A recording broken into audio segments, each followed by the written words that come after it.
to the stupid girl scream. Oh, for the golden one. Taking out the scotch of St. James with a girl named Lady Jane. Never, ever to see her again. The ghost of Ryan Jones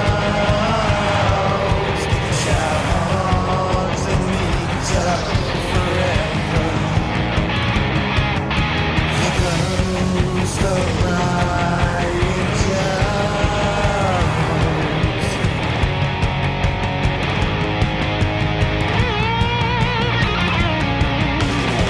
Looking majestic at Monterey, Brian had only four. Console mic switch off. On. Hello, everybody. Are we all having a great Halloween? We probably are. Anyways, yeah, welcome to side 2 of Halloween. And we've got Rise of the Screams tomorrow night. We have with James to read and Scott Oldham. But I'm going to tell you a couple of Rise Against the Screams story. I'm going to tell you first one about a guy. Some kids were doing trick-or-treating. By the way, if you're doing trick-or-treating, let's hope you've done it safely. But this was done in London. In America. A guy in America. And apparently he lured children to his house with candy. But there's another story, a Rise of the Screams version, where these kids were lured to the house. Basically, they went and saw this house, this innocent house, and it was all dark at the front. So these kids decided that they were all teenagers, apart from a few of them who were like 9 or 10. And they all went to get some candy. Sugar lures anybody. So this house was dark. And they got there and they knocked on the door. And he gave them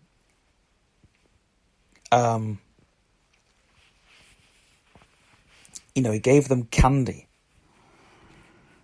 And he said, do you want something to drink? And they said, oh, yeah. They went in to the house. They did the trick-or-treat thing. And he went in the house. And it was cold. The house was cold. But he set them down by the fire. And he made them this sweet chocolate drink. It was hot. And he'd laced it with a concoction of drugs. One of the kids was drinking it, and they were complaining of the taste. One of the other kids says, it's all right, it doesn't taste too bad. But obviously, the kid by this point had had quite a few swigs. By each sip of the drink, the kids were getting slowly and slowly sedated by each sip of the drink.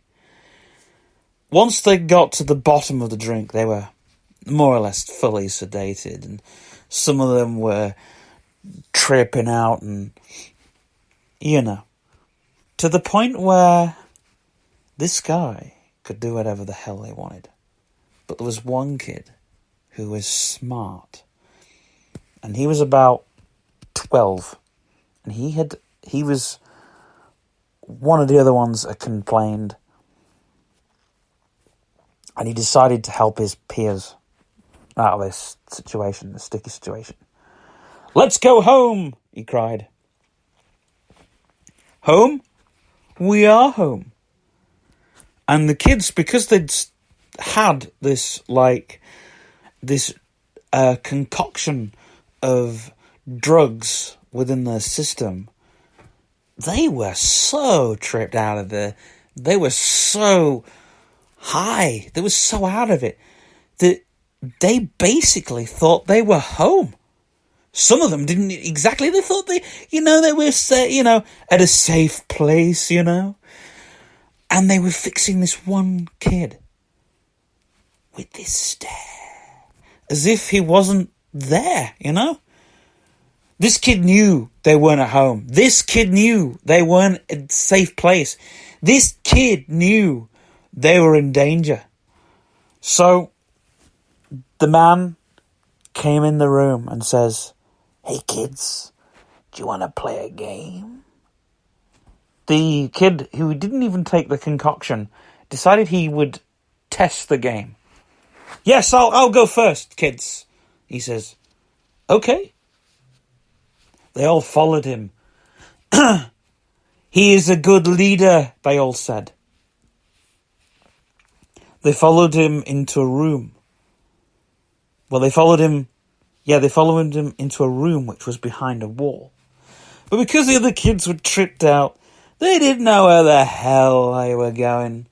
They didn't know what was happening. They thought they were in a nice, cushy, safe place. Then,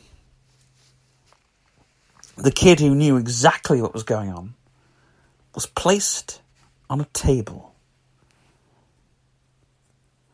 And then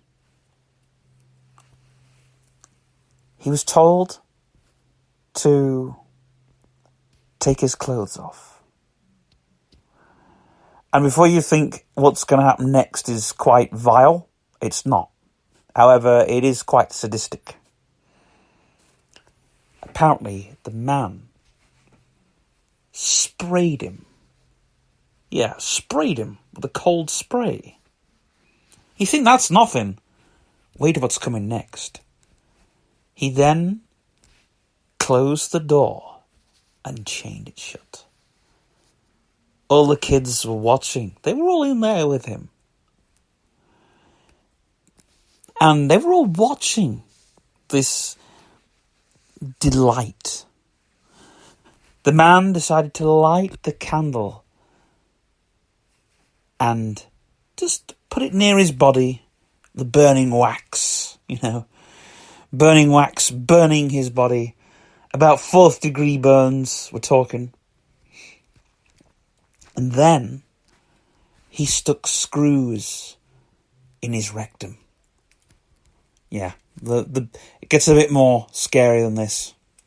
And there's blood by this point gushing out of his body and burns from the wax. And then he decided to have a little setup. He was going to dampen him with cold water. All the kids were fixed on him with their stares. They still thought they were in a nice, comfortable, safe place. They thought this was a game. They didn't think anything of it.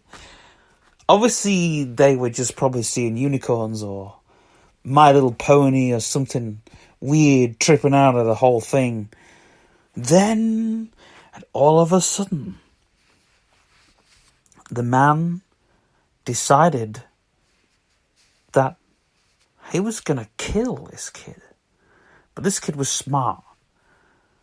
And of course, before he gets away, the man electrocutes him. One notification. WhatsApp. 6 minutes ago.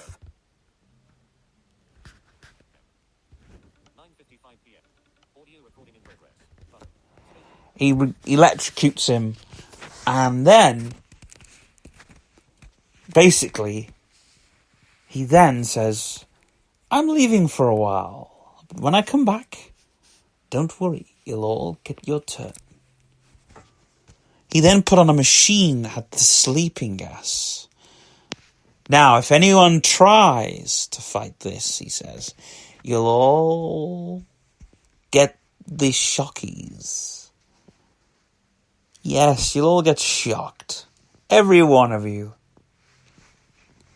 Yeah, if any kid moved, they would get shocked." So, each kid, by the way, was given a remote control for a television. Television set went on. The man went out the room.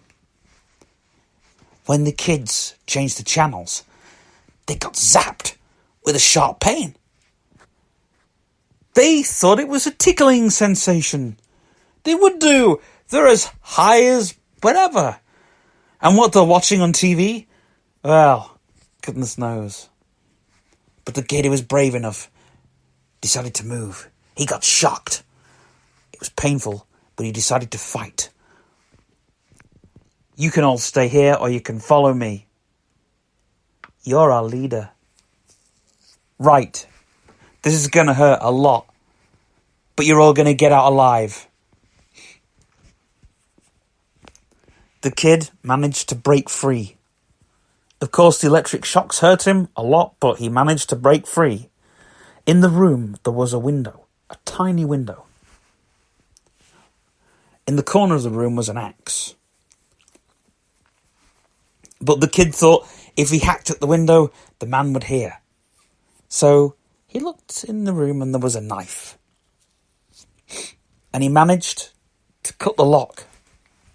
He opened the window and shouted, "Help! Help! Help!" He was being shocked. Every time he shouted, he was being electrocuted even more.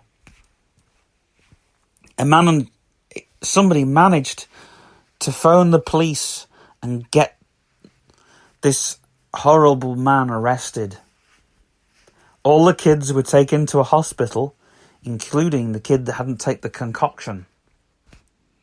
Now, these kids are having to survive years of therapy because of what had happened to them. Many months of therapy. And one of the kids who spoke out said, "I didn't know what was happening to my friend. All I could see was blood, but I didn't think anything of it. I thought he was just being painted with fake paint. I thought he had a candle of something. Looked like it was a birthday cake. I wondered why he was lying naked. When we had the remote control to change the channels, every time there was a weird tickling sensation. Every time we moved, we got pricked. I remember it wildly. Those pricks now give me so much burning pains. It's like I've been in a hot bath. Any sort of slight hot temperatures give me certain blisters, and sometimes I get certain pains. Also, I get a lot of mental pains and certain flashbacks. I see that guy's face, that horrible guy's face. I don't remember the taste of the drink, but man, what he put in there had us doped for complete. Now, if you're thinking that's the only story we've got others, haven't we? Oh, yeah. Monstrel, do you want to tell us about something that happened on your Halloween night? Yeah, well, we used to go trick-or-treating a lot, and there was this one night, one of the neighborhoods, there was a guy who, we knew as being slightly off, slightly creepy, and, he wasn't just creepy off, he was real, he was real off-putting character, and basically, when we went for Halloween this trick-or-treating, there's one street that we stayed clear of because there was this guy down there, and apparently he was dressed as a clown. Oh, yeah, you've told us this story. And he chased after us quite a few blocks, but we managed to stay away from, And he got arrested, didn't he? Yeah, and he got arrested because apparently he hadn't done this to a kid, but he'd gone after some girl, and he'd stabbed her